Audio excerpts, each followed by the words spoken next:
A very warm welcome to you guys. Thank you so much for joining in. It's quite a good evening. I hope you guys have had a very good weekend. As you can see, today I'm alone. Martha won't be here today, but I think she'll be joining us online. So, karibuni sana. Thank you so much. If you've just joined, please go invite your people. And as we start the session, let me start with a word of prayer. So, thank you, Lord, for this day. Thank you for giving us this time to be able to come here and gain some knowledge from the people who have written this book. And I pray that as we go through on the session, we pray that this is going to be a value-filled session where we will all get to learn from each other. I pray that as we get to the end of it, all glory and honor that shall be unto you. In Jesus' name I pray. Amen. Amen. So let's go on with the intro first so that we can get started.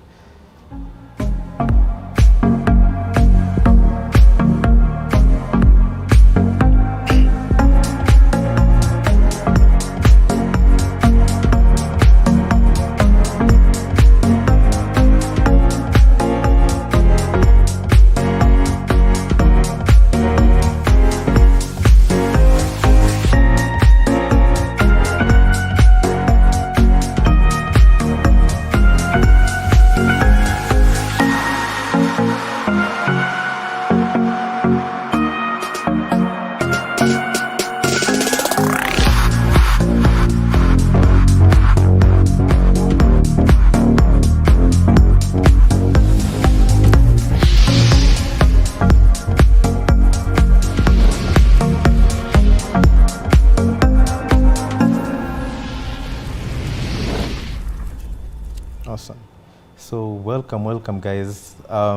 For those who are new, welcome to the Fire Council. For the usual members, karibuni sana. Please drop a fire emoji if you've just joined and you're watching. So for those who are new, the Fire Council is all about debate and dialogue where we are guided by this purpose of enabling each other achieve financial independence. And currently what you're doing is reading a book.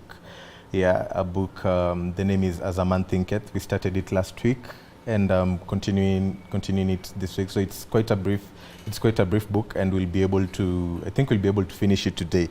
So as we go on, I'd like to welcome the people who've always been watching us since we started it, and also appreciate them as well.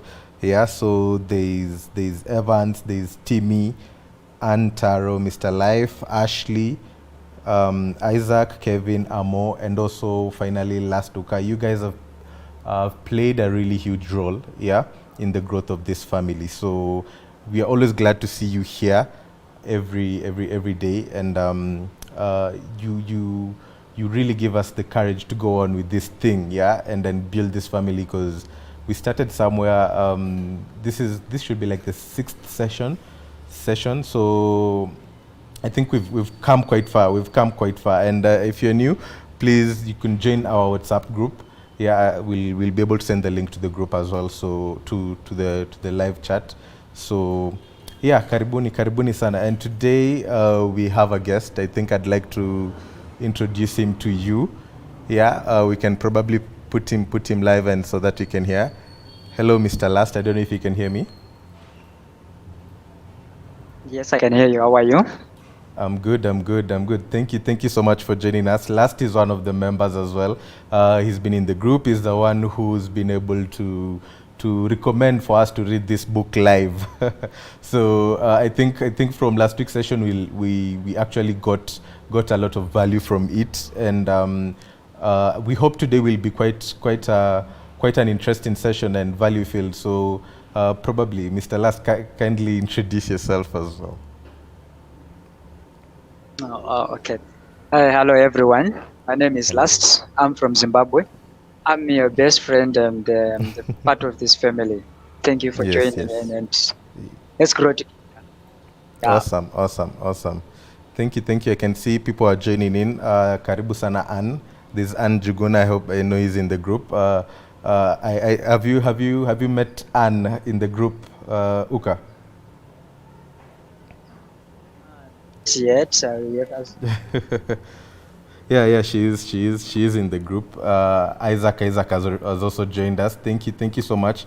Please invite your people to come and watch as well, so that we can have a very interactive session as we go on. But just to give a summary of where we were and where we left off from last week. Yeah. We started off the book As a Man Thinketh, and we read 2 chapters. Yeah, which is the effect of thought on character, yeah, and thought and circumstances. And for me, I think I can give two highlights, yeah, or two brief sentences from what I learned from those two chapters. Yeah, so for the chapter of effect of thought on character, this one sentence, I was looking at what I was highlighting during out the session. Um, Man may make himself what he wills. So yeah, that was my highlight from that chapter. And from the chapter of thought and circumstance, it was circumstance doesn't make the man, it reveals him to himself. So in the current circumstances anybody is in, I think that is what we were able to learn from last week, are what define who you actually are, and your thoughts as well.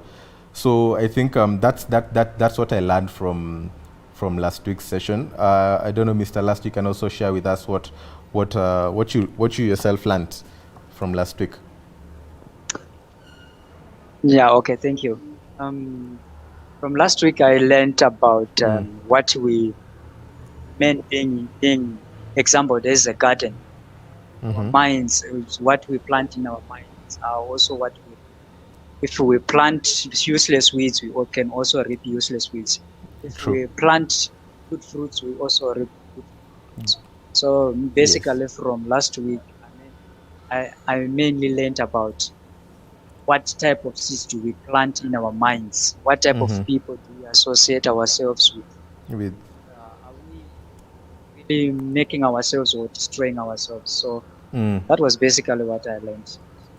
Awesome. I think that was good, and I think from today's session, you will all be able to get something out of it. So, if you guys are joining us, thank you, Anne, thank you, Isaac, and also Joancy is in here. So, I think we can get started with the reading, and probably Last you can take it away. So today we'll be reading, I think. If we'll be able to finish the whole book, which is 4 chapters, they're quite brief from what I have. So I think Last can start us off, yeah, with the effect of thought on health and the body. Yeah, thank you so much for joining in. So Last, yeah. Yeah, so last you can be able to start off, yeah, with Yes. the effect on the effect of thought on health and body. Yes. Okay, thank you for the floor. Hope everyone will be listening and it will be clear enough for. Okay, the paragraph starts. The body is the servant of mind. It obeys the operation of mind, whether they be deliberately chosen or automatically expressed. At the binding of unlawful thoughts, the body sinks rapidly into disease and decay. At the command of glad and beautiful thoughts, it becomes clothed with youthfulness and beauty. Disease and health, like circumstances, are rooted in thoughts. Sickly thoughts will express themselves through a sickly body. Thoughts of fear have been known to kill a man speedily as a bullet. They are continually killing thousands of people just as surely, though less rapidly. The people who live in fear of disease are the people who get it. Anxiety quickly demoralizes the whole body and lays it open to the entry of disease, while impure thoughts, even if not physically indulged, will soon shatter the nervous system. The strong, pure, and happy thoughts build up the body in vigor and grace. The body is a delicate and plastic instrument which responds readily to the thoughts by which it is expressed, and habits of thought will produce their own effect, good or bad, upon it. Men will continue to have impure and poisoned blood so long as they propagate unclear thoughts. Out of a clean heart comes a clean life and a clean body. Out of a defiled mind proceeds a defiled life and a corrupt body. Thought is the thought is the fount of action, life and manifestation. Make the fountain pure and all will be pure. Mm. Change of diet will not help a man who will not change his thoughts. His thoughts. When a man makes his thought pure, I liked. Sorry to sorry, cut you off, but I actually liked and highlighted that sentence. Yeah, as much as you don't change your diet, that won't help if you don't change your thoughts. I think you can just go on. Sorry for cutting you. when a man makes, let me start. Change of diet will not help a man who will not change his thoughts. When a man makes his thought pure, he no longer desires impure food. Mm. If you would perfect your body and guide your mind, if you would renew your body, beautify your mind, thoughts of malice, envy, disappointment, despondency rob the body of its health, and grace. A sour face does not come by chance. It is made by sour thoughts. That's a powerful. Mm. Mm. Very true.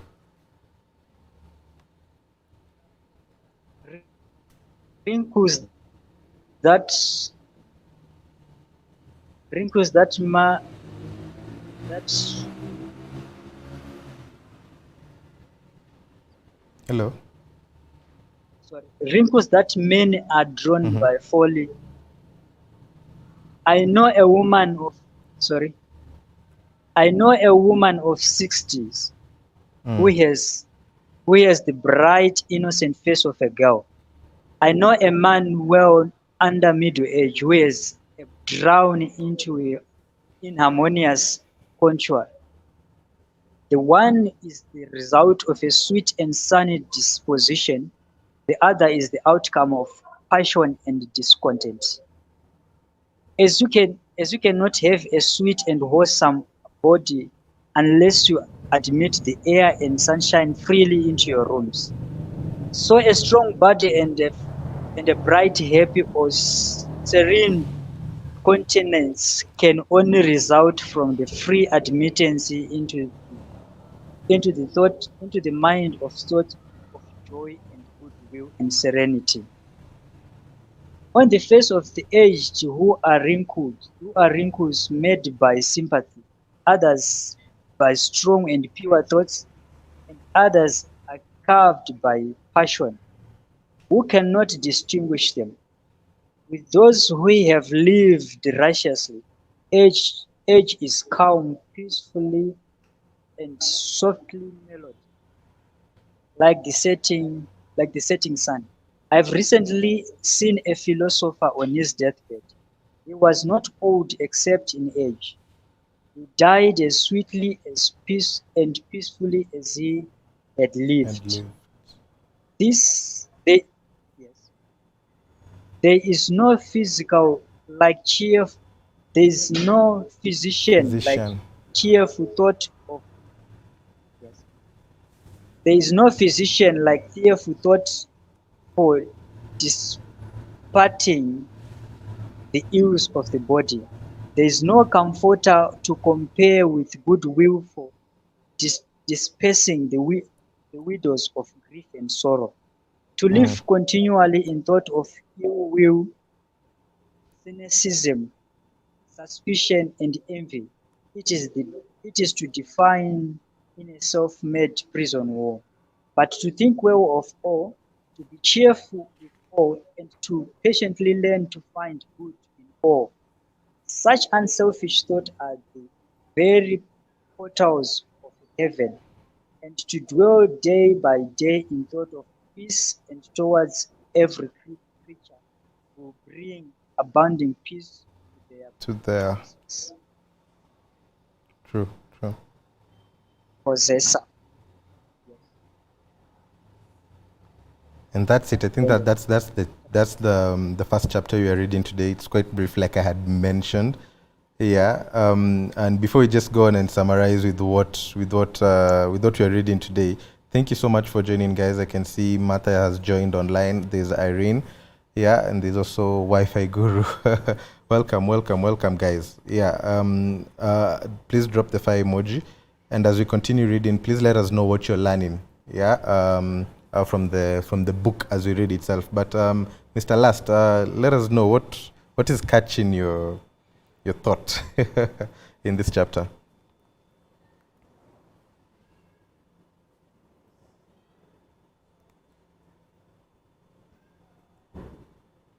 Hello.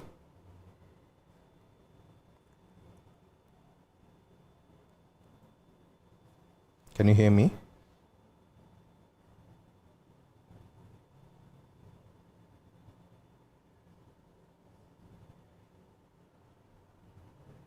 Hello.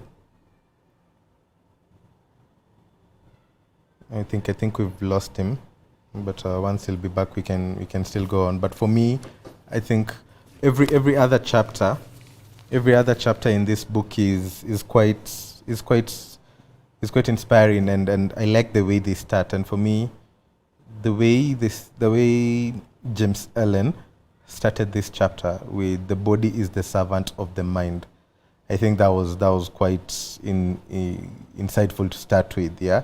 But I think with this brief chapter, just saying that, however, positive thoughts will keep you healthy, and just like he was mentioning here, if you will renew your body, beautify your mind, your body will be perfect. Yeah, so I think that's quite it for me on this chapter. But we can go on into the last one. I don't know, Last, if you're still there.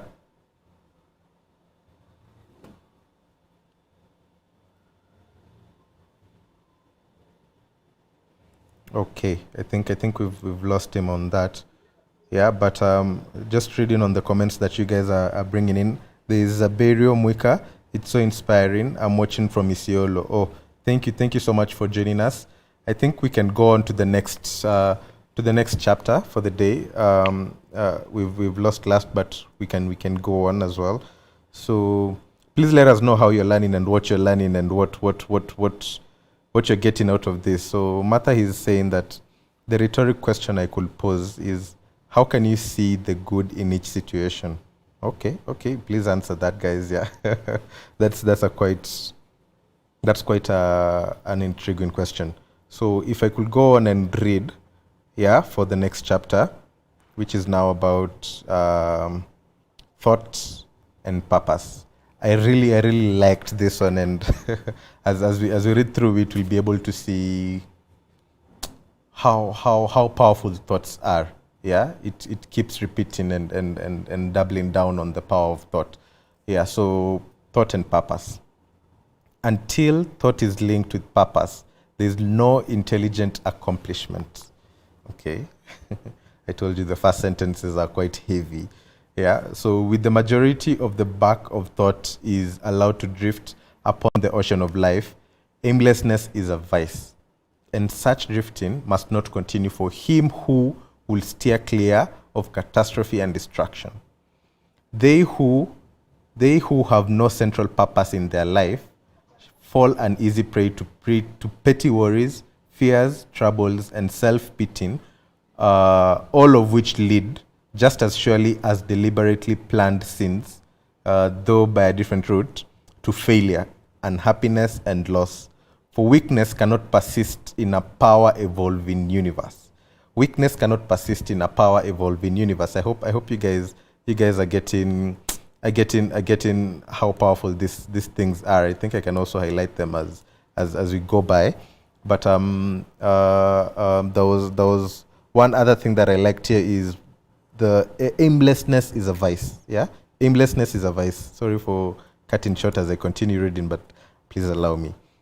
So a man should conceive a legitimate purpose in his heart, so and set out to accomplish it. He should make this purpose the centralizing point of his thoughts. It may take form of a spiritual ideal, or it may be a worldly object, according to his nature at the time being. But whichever it is, he should steadily focus on his thought. He should steadily focus his thought forces upon the object which he has set before him.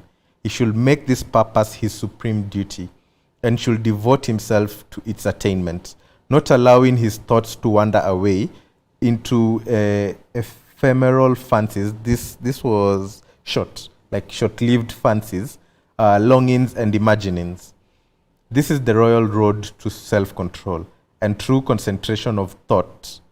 Even if he fails again and again to accomplish his purpose, as he necessarily must until weakness is overcome, the strength of character gain will be the measure of his true success.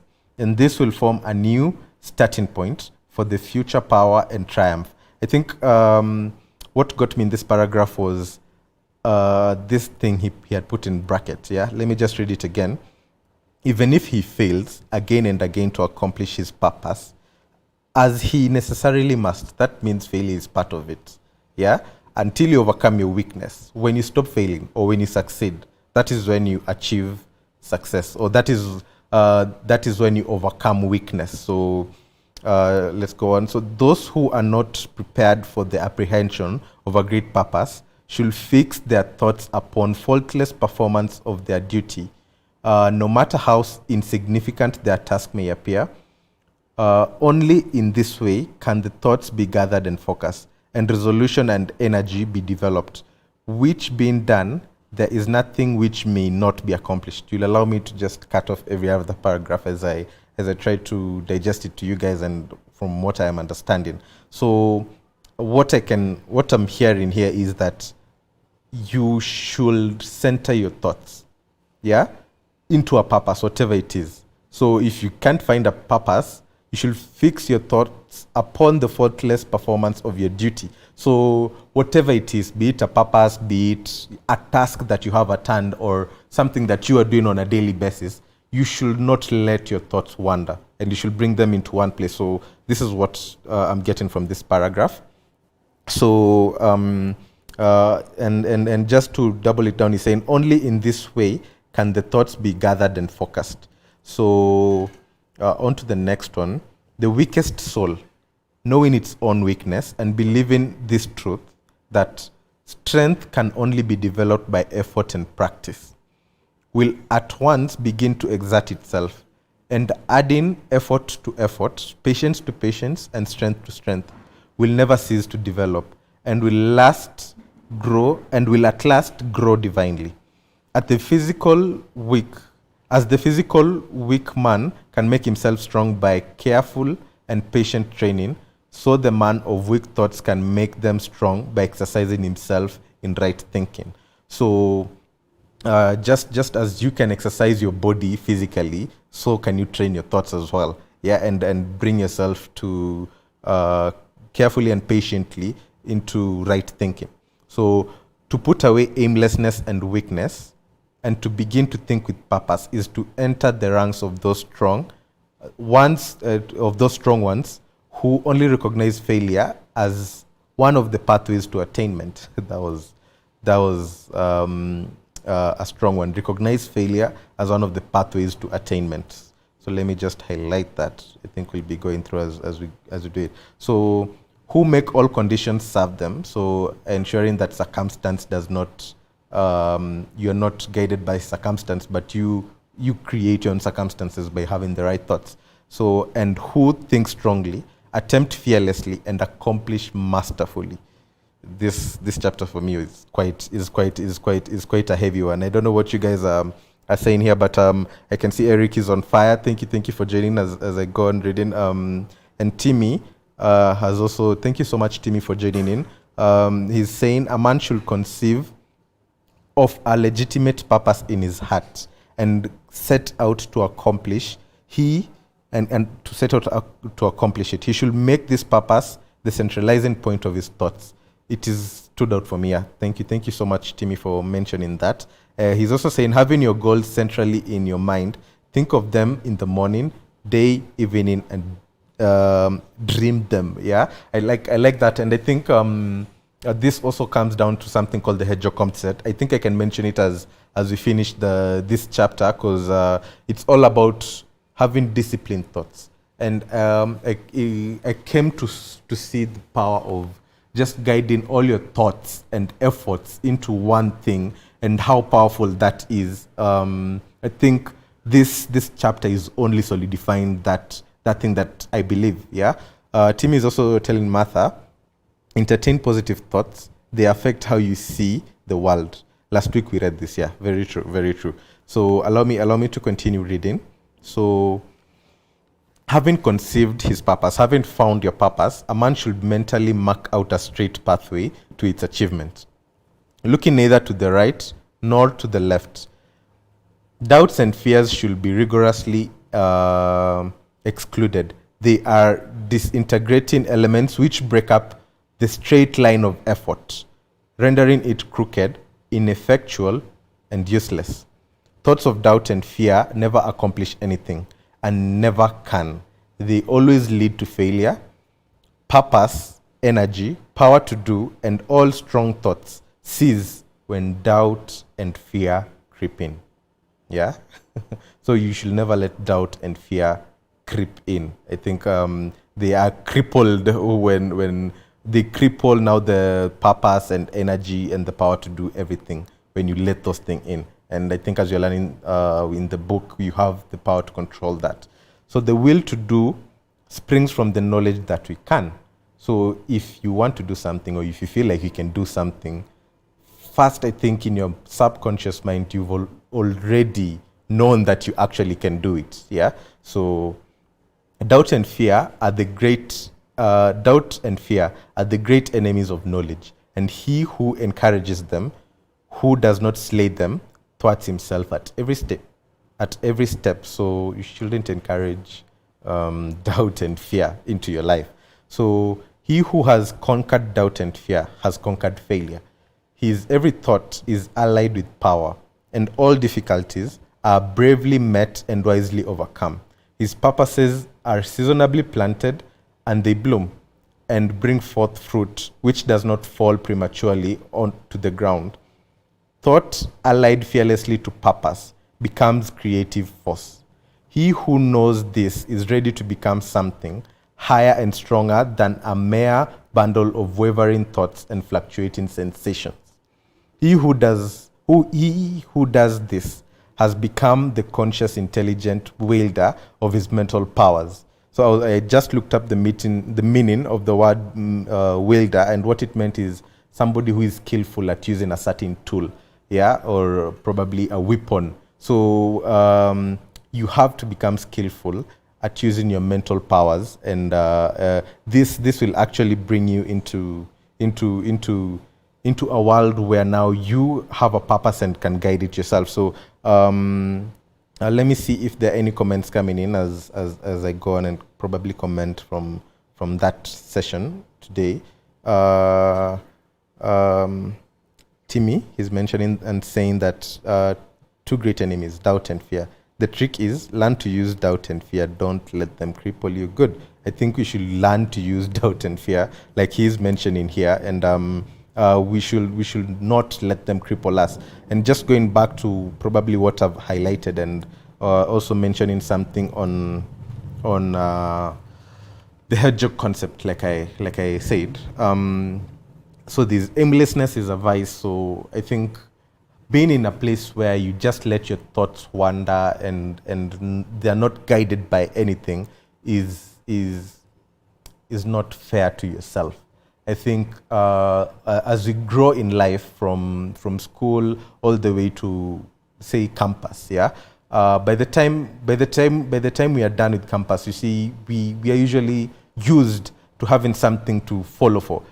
We have this exam coming up. We have this, like, all your thoughts are usually gathered toward that thing. We can call that a purpose at that point in time. But once you're done with school, I think you're usually now left to wonder and nothing to actually look for, and nothing to actually guide your thoughts. And what I am learning from this is that you need to be able to bring all those thoughts and guide them into something or work that you can be able to bring more power out of it. So I think key lesson here: don't let your thoughts wander. Don't let your thoughts wander. So yeah, I think that's the biggest thing for me as we go on. So probably I can go on, or let me look at the hedgehog concept and also help you. It might help you guys to be able to bring your thoughts into one place. And the hedgehog concept basically is from the book Good to Great by Jim Collins. Yeah, I think you can be able to see it on your screens. And what it's all about is about three things, and it's about finding a sweet spot of these three things. Yeah, and these three things mainly are what you are passionate about, what you could be the best at in the world, and what drives your economic engine. So what you're passionate about, this is something you can do for free. Yeah, so this concept can help you bring your thoughts into, it can help you find a purpose, yeah, and something that you can be able to live your life with and put all your efforts and energies through. So what you're passionate about, how I can describe this, is something you can do for free, yeah. And the other bit is what you are best at, what you can be the best at in the world. So this is about what could happen, yeah.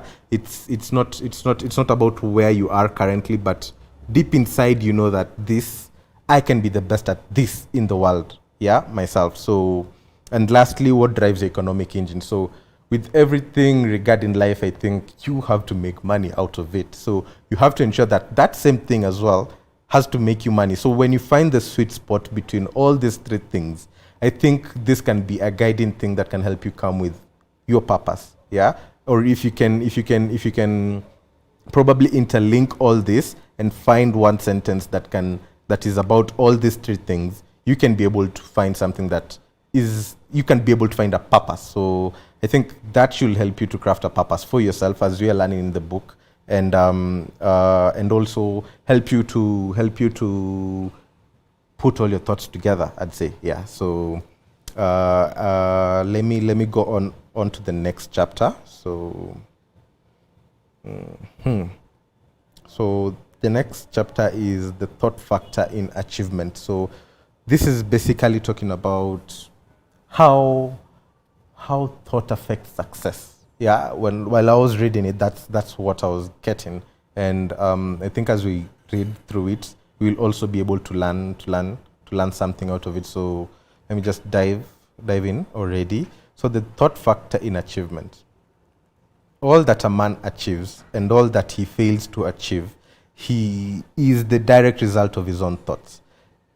First sentences, like I told you, are very heavy. So in a justly ordered universe where loss of equipoise would mean total destruction, equipoise being balance, would mean total destruction, individual responsibility must be absolute. Yeah, so you have to have the responsibility is all up to you. A man's weakness and strength, purity and impurity are his own and not another man's. They are brought about by himself and not by another, and they can only be altered by himself, never by another. His condition is also his own and not another man's. His sufferings and his happiness are evolved within him. As he thinks, so he is. As he continues to think, so he remains.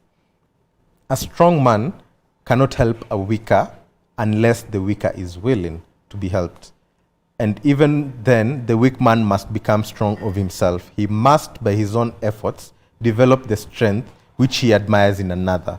None but himself can alter this condition. So just coming down to who we are and how powerful our decisions are in our lives. So it has been usual for men to think and say, many men are slaves because one is an oppressor. Let us hate the oppressor. I liked this example. No one, however, there is among an increasing few a tendency to reverse this judgment and to say, one man is an oppressor because many are slaves. Let us despise the slaves. Mhm. The truth is that the oppressor and slave are cooperators in ignorance, while seen to afflict each other, are in reality afflicting themselves. A perfect knowledge perceives the action of law in the weakness of the oppressed and the misapplied power of the oppressor. A perfect love, seeing the suffering which both states entails, condemns neither. A perfect compassion embraces both oppressor and oppressed. He who has conquered weakness and has put away all selfish thoughts belong neither to oppressor nor oppressed. He is free. So if you feel oppressed, you have not conquered weakness. And if you are an oppressor, you haven't conquered weakness as well. So if you have conquered weakness and put away all your selfish thoughts, you are free. A man can only rise, conquer, and achieve by lifting his own thoughts. He can only remain weak and abject and miserable by refusing to lift up his thoughts. That's a choice. Before a man can achieve anything, even in worldly things, he must lift his thoughts, and above slavish animal indulgence. He may not, in order to succeed, give up all animality or selfishness. Not a must for you to give up all that by any means, but a portion of it must be given up, at least be sacrificed. A man whose first thought is bestial indulgence could neither think clearly nor plan methodically. He could not find and develop his latent resources and would fail in any undertaking.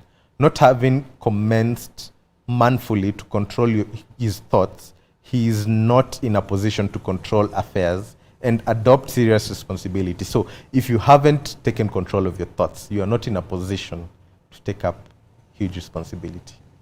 Please get that. Let me highlight it. So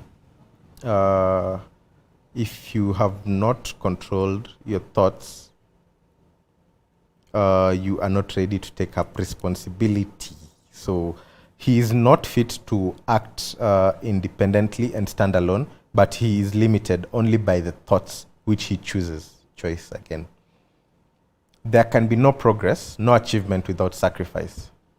And a man's worldly success will be in the measure that he sacrifices his confused animal thoughts and fixes his mind on the development of his plans and the strengthening of his resolution and self-reliance. And the higher he lifts his thoughts, the more manly, upright, and righteous he becomes. The greater will be his success. The more blessed and enduring will be his achievements. So the universe does not favor the greedy, the dishonest, the vicious, although on the mere surface it may sometimes appear to do so. It helps the honest, the magnanimous, the virtuous. All the great teachers of the ages have declared this in varying forms, and to prove and know it, a man has but to persist in making himself more and more virtuous by lifting up his thoughts.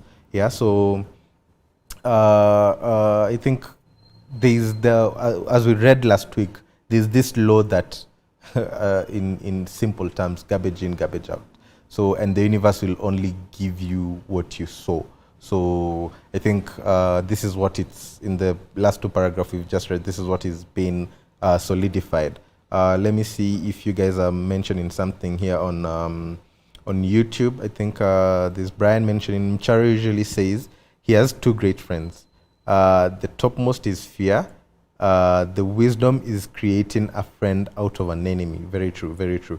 This week I was reading 48 Laws of Power, and there was something about making your enemies your friend. Let me see if there's anything on Facebook. Nothing here yet, so I think we can go on. Let me just keep this here. So yeah, let's go on. So intellectual achievements are the result of thought concentrated to the search for knowledge or for the beautiful and true in life and nature. So I think in the next couple of chapters, he's mentioning how certain types of achievements are achieved. Yeah, so intellectual achievements are the result of thought consecrated to the search of knowledge or the beautiful and true in life and nature. Such achievement may be sometimes connected with vanity and ambition, but they are not the outcome of those characteristics. They are the natural outgrowth of long and arduous effort and of pure and unselfish thoughts. These spiritual achievements, is this? I think I've lost it. Spiritual achievements are the consummation of holy aspirations. He who lives constantly in the conception of noble and lofty thoughts, who dwells upon all that is pure and unselfish, will as surely as the sun reaches its zenith and the moon its full, become wise and noble in character and rise into a position of influence and blessedness.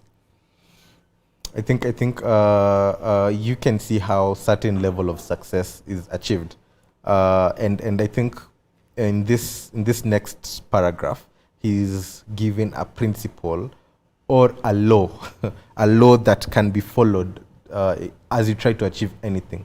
So achievement of whatever kind is the crown of effort. The diadem, I looked that up and I think it's just another crown. It's the diadem of thought.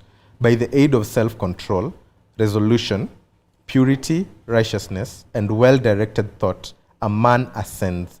By the aid of animality, indolence, impurity, corruption, and confusion of thought, a man descends. So I think this is just the base principle of achievement and dissension, yeah, of ascension and dissension as well. So a man may rise to high success in the world and even to lofty altitudes in the spiritual realm, and again descend into weakness and wretchedness by allowing arrogant, selfish, and corrupt thoughts to take possession of him. So once you get achievement or get to achieve something that you've always been that you've been putting effort in, once you allow arrogant, selfish, and corrupt thoughts to take over you, you will again descend to where you had started from. So victories attained by right thought can only be maintained by watchfulness. Many give way when success is assured and rapidly fall back into failure. All achievements, whether in the business, intellectual, or spiritual world, are the result of definitely directed thought, are governed by the same law, like I was saying, yeah, so it's like a law, and are of the same method. The only difference lies in the object of attainment. So whatever you want to achieve, I think James has given us through the book a formula here to achieve it, yeah? And the only difference in whatever type of achievement you want to do is that which you want to attain. So he who would accomplish little must sacrifice little. He who would achieve must sacrifice much. He who would attain highly must sacrifice greatly. So I think the formula here is the greater the sacrifice, the mightier the achievement or the attainment that you want to get. So yeah, I think the next chapter is the last one in the book. Yeah, it is Serenity being the last one there. So let me see if there's any comment on our pages here. So I hope you guys are learning something as we go on reading it, and it's quite for me it's quite interesting to see the power that we have, yeah, in our thoughts, yeah, and how we can use it to control our life and take charge of our life. So, yeah. Please let me know what you guys are learning. I can go on to the last chapter. Where is this? Visions and ideals. Yeah. So, let me see if there's a comment coming in. So, Timmy, to achieve greatly, you must sacrifice a lot. How much have we really sacrificed? Financial independence is a huge thing. How much have we sacrificed for it? Thank you so much.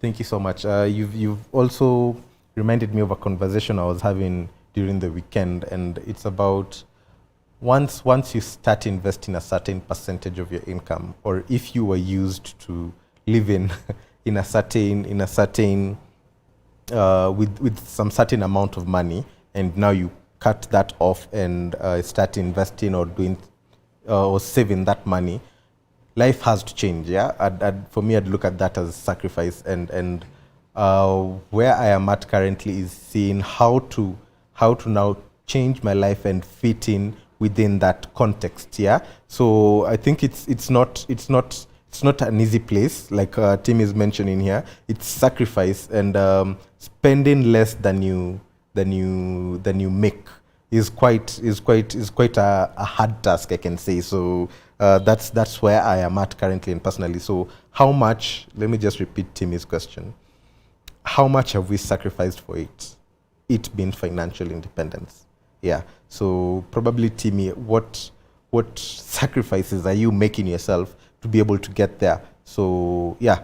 Let me go on into this next chapter.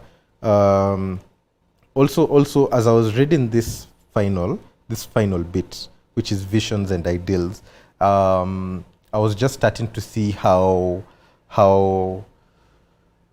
important it is to have principles in life. Yeah, and I think that is what James is mentioning here as ideals. Yeah, so I think it's quite important to have these things. And as we are reading this book, yeah, as a family now, I think this gives us something that we all believe in, something that we all stand for, yeah, and something that we can protect and say that this is one thing that we all believe as a group. And I think that brings us closer and also strengthens the power that we have as the Fire Council. So let me just go on and read the chapter itself. So visions and ideals. The dreamers are the saviors of the world. First sentences, you guys, they're quite heavy. The dreamers are the saviors of the world. And as we continue reading this chapter, I think if you are a visionary, if you are a person who likes to dream and believes in the possibilities that you can get to, I think this is quite a very resounding and affirmative chapter to read. Yeah, so dreamers are the saviors of the world. As a visible world is sustained by the invisible, so men, through all their trials and sins and sordid vocations, are nourished by the beautiful visions in their solitary dreamers. Humanity cannot forget its dreamers. It cannot let their ideals fade and die. It lives in them. It knows them in the realities which it shall one day see and know. Composer, sculptor, painter, poet, prophet, sage. These are the makers of the afterworld, the architects of heaven. The world is beautiful because they have lived. Without them, laboring humanity would perish. Very interesting. So he who cherishes a beautiful vision, a lofty ideal in his heart, will one day realize it. Columbus cherished a vision of another world, and he discovered it. Copernicus fostered the vision of multiplicity of worlds and a wider universe, and he revealed it. Buddha beheld the vision of a spiritual world of stainless beauty and perfect peace, and he entered into it. Your vision will come true. Cherish your visions, cherish your ideals, cherish the music that stirs in your heart, and the beauty that forms in your mind, the loveliness that drapes your purest thoughts, for out of them will grow all delightful conditions, all heavenly environment. Of this, if you attain but remain true to them, your world will at last be built. Remain true to them. So, what is this? The desire is to obtain, to aspire is to achieve. Shall man's beast desires receive the fullest measure of gratification, and his purest aspirations starve for lack of sustenance? Such is not the law. Such a condition of things can never obtain. Ask and receive. That's the law. Dream lofty dreams, and as you dream, so shall you become. Your vision is the promise of what you shall one day be. Your ideal is the prophecy of what you shall last unveil. The greatest achievement was at first hand, and for the time a dream. The ox sleeps in the acorn, the bird waits in the egg, and the highest vision of the soul, awakening angel, stars. Dreams are the seedlings of realities. So wherever you want to be, wherever you want to go, you have first to dream it and to believe it. That's what I'm getting here. Your circumstance may be uncongenial, yeah, but shall not long remain so, if you but perceive an ideal and strive to reach it. You cannot travel within and stand still without. Here is a youthful, hard pressed by poverty and labor, confined long hours in unhealthy workshop, unschooled and lacking all the arts of refinement. But he dreams of better things. He thinks of intelligence, of refinement, of grace and beauty. He conceives of, mentally builds up an ideal condition of life. The vision of a wider liberty and a larger scope takes possession of him. Unrest urges him to action, and he utilizes all his spare time and means, small though they are, to the development of his latent powers and resources. Very soon, so altered has his mind become that the workshop can no longer hold him. It has become so out of harmony with his mentality that it falls out of his life, as a garment is cast aside, and with the growth of opportunities which fit the scope of his expanding powers, he passes out of it forever. He started with the situation and where you can get to. So, years later, we see, just a minute.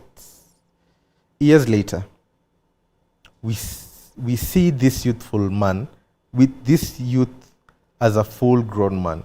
We find him a master of certain forces of the mind, which he wields with worldwide influence and almost unequaled power. In his hands, he holds the cords of gigantic responsibilities. He speaks, and lo, lives are changed. Men and women hang upon his words and remold their characters. And sun-like, he becomes fixed and luminous. He becomes the fixed and luminous center around which innumerable destinies revolve. This was quite insightful to me, because as you achieve greatness, I think a lot of people get to see and watch you, and also whatever your actions would be, those people will look up to you, and they will take probably the actions that you advise them to. So this last sentence says, you become, when you get to that place, when you become a leader, a CEO that you were dreaming to become, when you climb up the corporate ladder, start that business, and now there's a whole lot of people following you. You have a tribe like we have here, depending on you. So in these words, he just gives us and makes us acknowledge the responsibility that we have when we achieve success. Yeah, your life and who you are become the fixed and luminous center around which innumerable, unnumberable, like unnumbered destinies revolve. I think you can feel the heaviness of that as well. Let me see if there's any comments coming here. I think today is just me and Timmy. Thank you so much for sticking around, Timmy. He's mentioning from the KJV Bible, Proverbs 23, chapter 23, verse 77. For as a man thinketh in his mind, so is he. In Matthew 7, chapter 7, verse 77, ask and it shall be given to you. Seek and ye shall find. Knock and the door shall be open. Sorry, there's some noise out here. Think and it shall come true with effort and work through. I think that's very true. This, well, once you get to read more and get more knowledge out there, you come to see how a lot of knowledge is all in a parallel line, all trying to say the same thing in different ways. And the more you read, the more it solidifies in you. And be it from the Bible, be it from such books like we are reading here, as Timmy is just quoting the Bible here, we can see how this is very equal, I'd say, yeah. And knowledge is quite diverse, but also there are principles like we are reading here. So, time is really running. Let me just be able to complete this. Yeah. It's verse 7 for both, not 77. Oh, okay. Sawa. So thank you. I took this last bit of this book as motivation. I know it will help us to guide our life as we go on, and also help us sculpture it. Yeah. So let me just go on. And you too, youthful reader, will realize the vision, not the idle wish, the vision, not an idle wish. This means there has to be effort of your heart. Base it, be it base or beautiful, or a mixture of both. For you will always gravitate toward that which you secretly most love. Into your hands will be placed the exact results of your own thoughts. You will receive that which you earn. No more, no less. Whatever your present environment may be, you will fall, remain, or rise with your thoughts, your vision, your ideal. Wow. I really loved this thing, and it felt like Martin Luther King speaking about having his dream up there. Yeah. You will become as small as your controlling desire, as great as your dominant aspiration. In the beautiful words of Stanton Kirkham David, you may be keeping accounts, and presently you shall walk out of the door that for so long has seemed to you the barrier of your ideals, and shall find yourself before an audience. The pen is still behind your ear, the ink stain your fingers, and then there shall pour out the torrent of your inspiration. You may be driving ship, and you shall wander to the city. Bucolic and open-mouthed shall wander the intrepid guidance of the Spirit into the studio of the Master. And after a time he shall say, I have nothing more to teach you. And now you have become the Master. Who did so recently dream of great things while driving ship? You shall lay down the saw and the plane to take upon yourself the regeneration of the world. The thoughtless, the ignorant, and the indolent, seeing only the apparent effects of things and not the things themselves. Seeing only the apparent effects of things.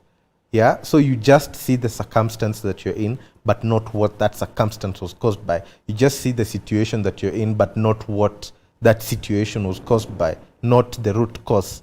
Yeah, so if you are that kind of person, you are ignorant and indolent. Talk of luck. You talk of luck. You talk of fortune and chance. You see a man grow rich and you say, how lucky he is. Observing another and become intellectual and then exclaim, how highly favored he is. And nothing the saintly character and wide influence of another and remark, how chance aids him at every turn. You don't look at what affects that, yeah? But you just see that circumstance. You do not see the trials and failures and struggles which these men have voluntarily encountered in order to gain their experience.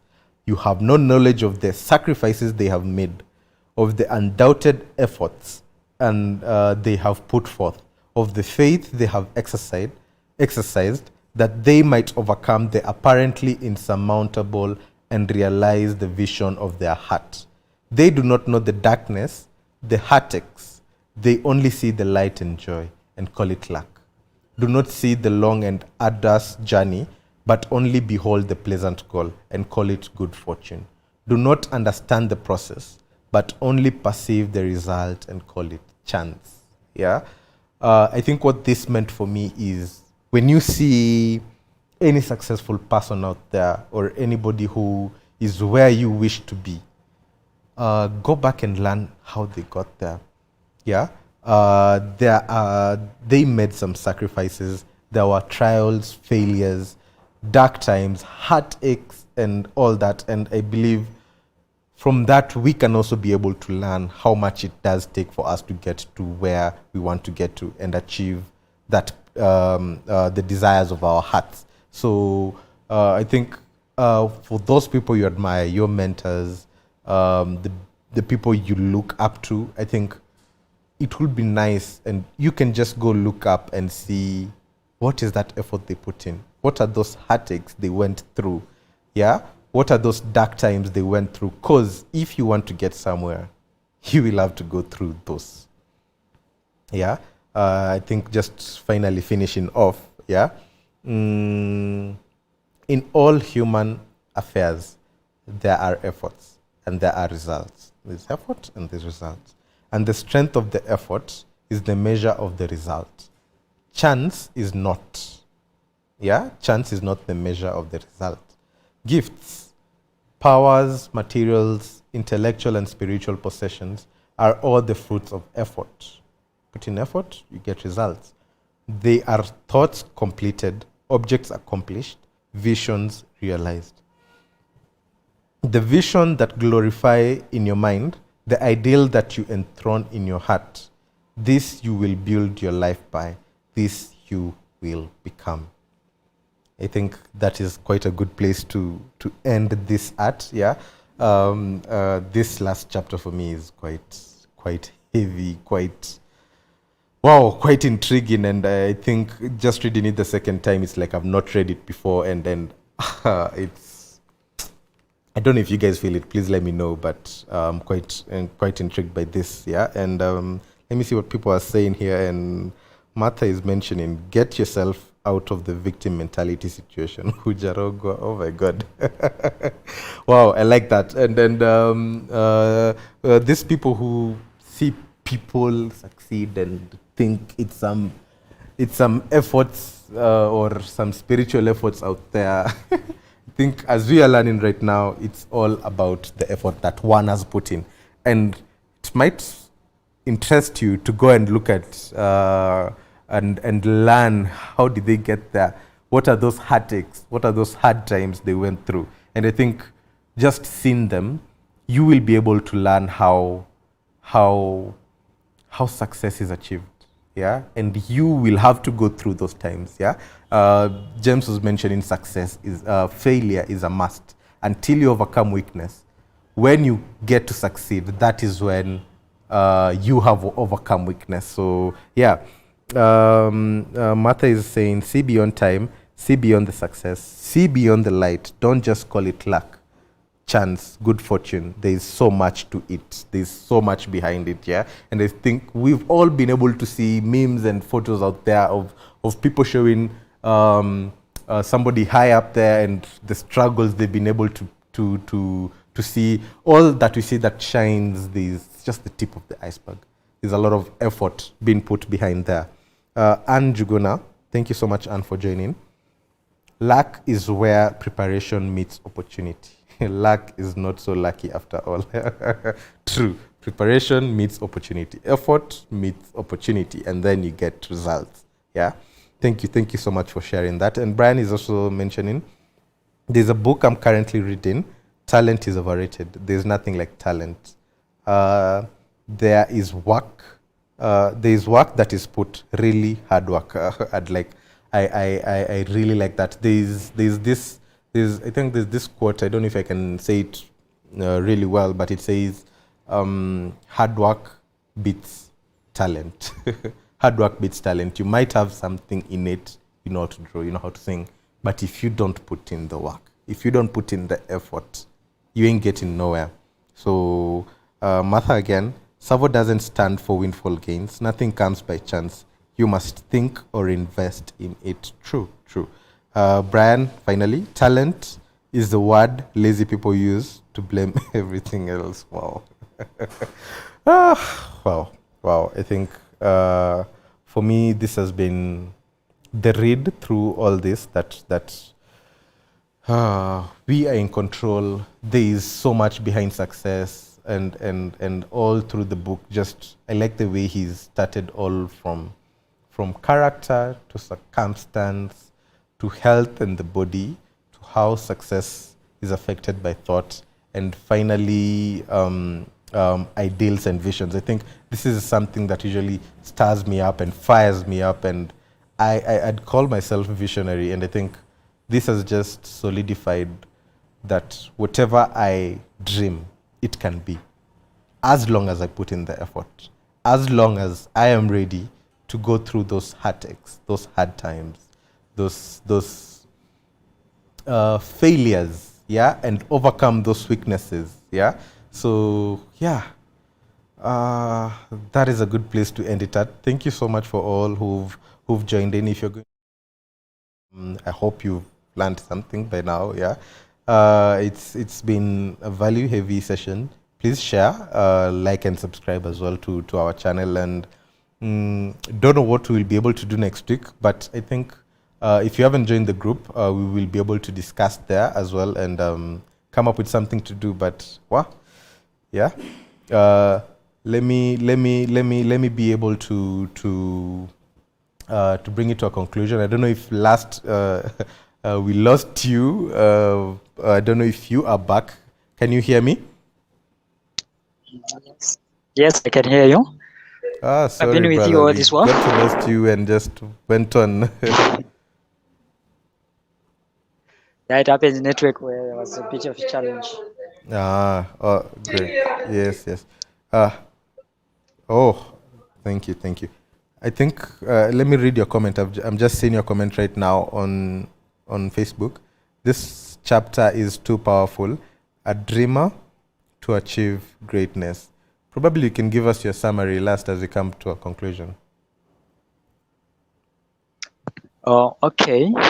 This book has been something else. It's been a powerful book, and I thought I read it last year, a year ago, and I thought I'd understand it all, whatever it was saying. But now I've got a better and a deeper understanding of what James has been saying. Myself too.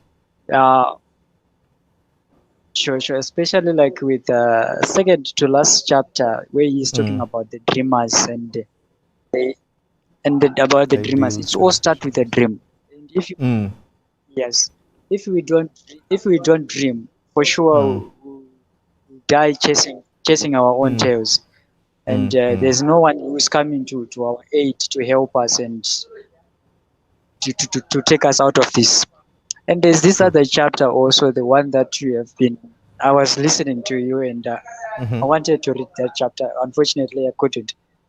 But where this young man, now in a workshop where it's not healthy, but the young man has got a dream and is really thinking of something, how to get out of that unhealthy place. It all starts with a dream. True. With passion and persistence in whatever it is. Life, for sure, there's nothing called luck. There's nothing comes easy. I think Anne has mentioned here about luck and saying luck is where preparation meets opportunity. So if that is very quote unquote luck, you were prepared for that opportunity. Mm. Yes, yes.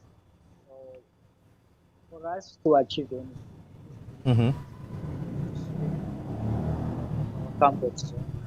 I can't Start hear you clearly. Sorry. working on something that. Okay, I was saying for us to Yes. achieve anything in life, we Mm-hmm. need to be dreamers. We need to be visionaries.